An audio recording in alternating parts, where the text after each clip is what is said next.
So then she says, say goodbye to these. Classic Carol. What? You're just such an introvert, and it's nice to see you energized after hanging out with people. Oh, yeah, I don't really think that's real anymore. What?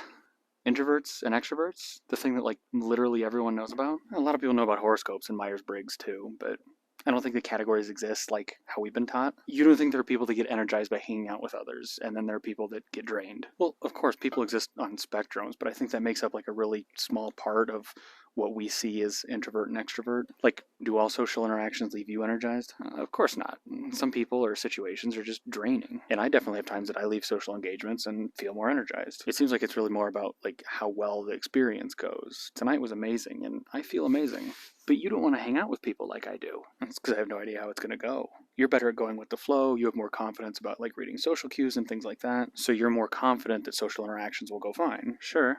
For me, it's a complete crapshoot. There are so many variables, like my energy levels. Is the environment overstimulating, understimulating? Am I struggling to stay in the moment? It's a million things. Then you add in communication issues and body language. Are you saying if you were just more confident, things would go better?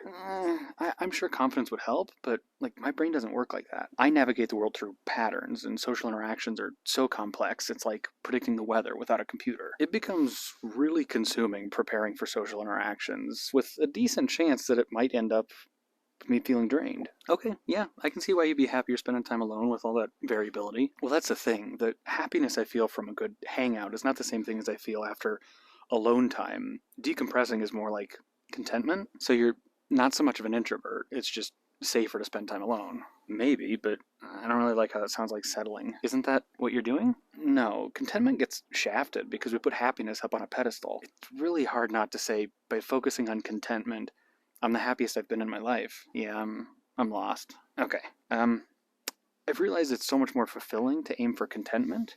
It's taught me how to appreciate things like sadness and pain. Emotions are fleeting, and when I was focused on happiness, most of the time I was hurting because I wasn't experiencing happiness in that moment. So being content is better than happiness? Does that mean you want to hang out with people or not? In the moment, happiness absolutely feels better than contentment. But overall, focusing on contentment has given me a much more fulfilling life because I'm not focused on something that's fleeting. Since I'm less focused on happiness, I'm less focused on hanging out, and it doesn't mean I don't want to, but since it's a total crapshoot whether or not it's going to gas you up or leave you drained, that focus on overall contentment leads you to chase other things. Exactly.